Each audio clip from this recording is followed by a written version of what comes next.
Welcome everybody to another episode of Where's My Sock?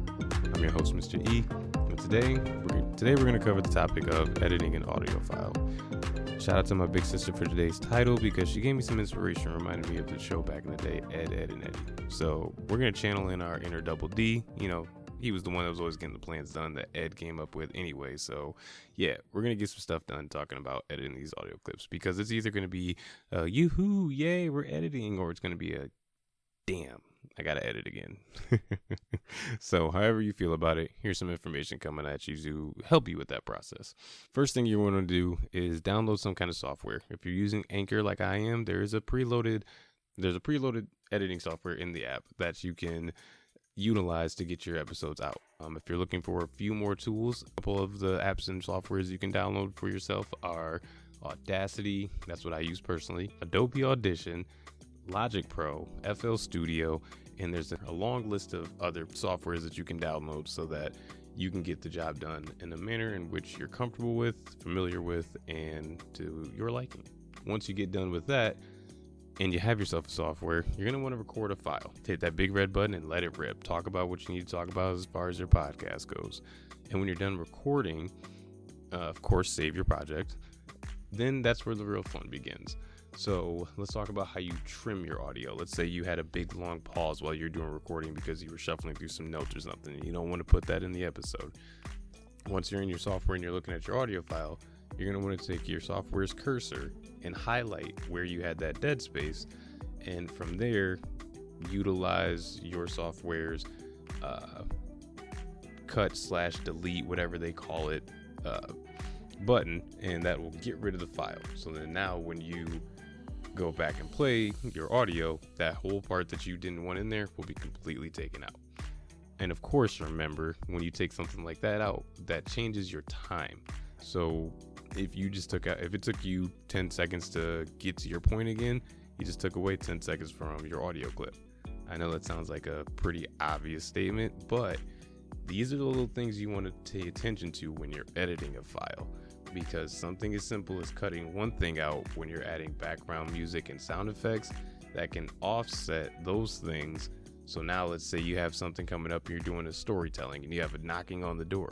Well, if you just cut something out but you forgot to move that knock, now your knock's going to be a little off-centered and the rest of the audio clip is not going to be matched up like you need to. So again, just make sure you pay attention to those small details, and that's why editing can be so much fun, ladies and gentlemen. But let's get back into a couple other things you want to do. Let's say you want to adjust the volume.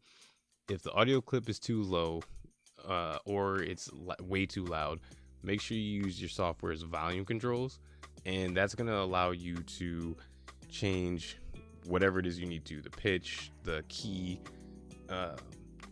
all of those things, so that you can get your dBs to a more pleasurable setting that's to the listener's ear. You know, because if you're talking and you start hitting 0, you're probably talking way too loud. If you are way down in like the negative 30s and 40s, you're probably really, really quiet. So like the play around area, the like sweet spot, I guess you could say, is somewhere between negative 18 and negative 12 dBs, I believe I've read.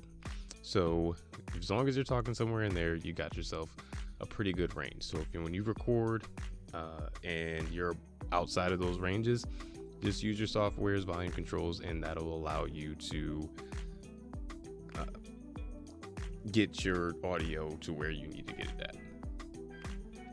And removing noise sometimes, background noise removal, that's always a fun project. My best suggestion to that is before you start recording, once you hit that record button, let the microphone just run for a good 10 to 15 seconds. That's going to allow your microphone and everything that's getting picked up in the background a chance to get on the audio file. So from there, at least in Audacity, because that's what I'm familiar with, you're going to want to highlight that dead space, go into effects, and go to noise removal and repair. Slide over to an option called noise reduction, and there's going to be 2 steps. And the first step you're going to want to do is collect the audio file. There's a button for that. Click that. Everything's going to disappear. Now go back and repeat the same steps, but only this time select the entire audio file, press OK, and that will put it to the preset dBs and volumes and stuff that are in the software, and that should bring it to a tone that is good for you. You might have to familiarize yourself a little bit more with those gates is what it's called. So where you exactly want your dBs and stuff. So do a little bit of research on each one of those sections when it comes to the volume in which you want to do it, or you want your podcast to come out in. So adding effects, that's pretty simple. As long as whether you're recording your own effects or you're getting it from another website or software, adding effects is just as simple as going to your software's import option and navigating to where you keep your sound effects and bringing that sound effect into your podcast, into that project that you're working on. And then obviously you just want to move it in according to where you need it to be played at. And of course, adding effects can be very beneficial to your podcast, especially if you're telling a story. Don't go too crazy and overboard with the sound effects. However, enjoy yourself. Putting in your sound effects is just simple as hitting the import button, navigating to where you keep your sound effects, and dragging it into the position where you want it on your project that you're recording at the time. And last but certainly not least, let's talk about saving those audio files. Always make sure that you save your work as often as possible so you don't lose anything. Sometimes you can record something gold, then you lose it because you forgot to save and something happened and it's so terrible. So save as often as possible. When you save your project, make sure that it's in the correct format, such as an MP3, a WAV, MP4, M4A, whatever it is. Always make sure that you have it formatted to that so that you don't have any problems with it uploading to Spotify, Apple, Google, anything like that. So everything can play. You won't have any troubles. None of your listeners will have any troubles. Everybody's happy. So always make sure that you pay attention to that too. I know I've run into that problem myself personally with the music that I have in the background.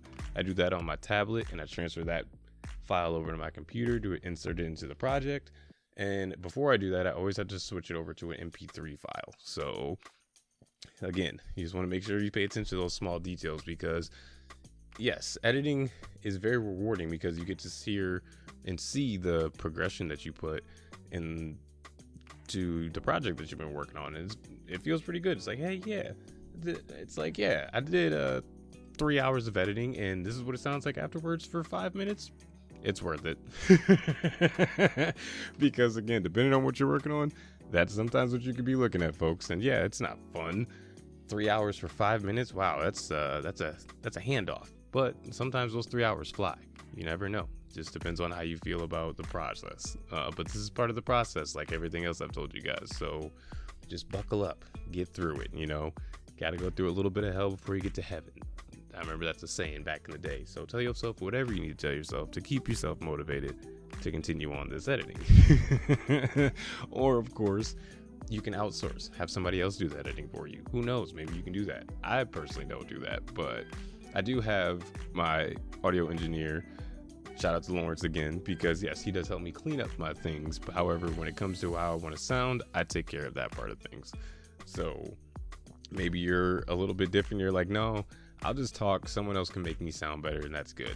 Whatever works for you, make it work for you. It's just fine. So yes, there's a few tips for you guys on how to edit a audio clip, and that's what I have for you today. So make sure you tune in next time to Where's My Sock? And don't forget to follow me on all the socials, Twitter, Where's My _sock, Facebook, Where's My Sock, and Reddit, Where's My Sock.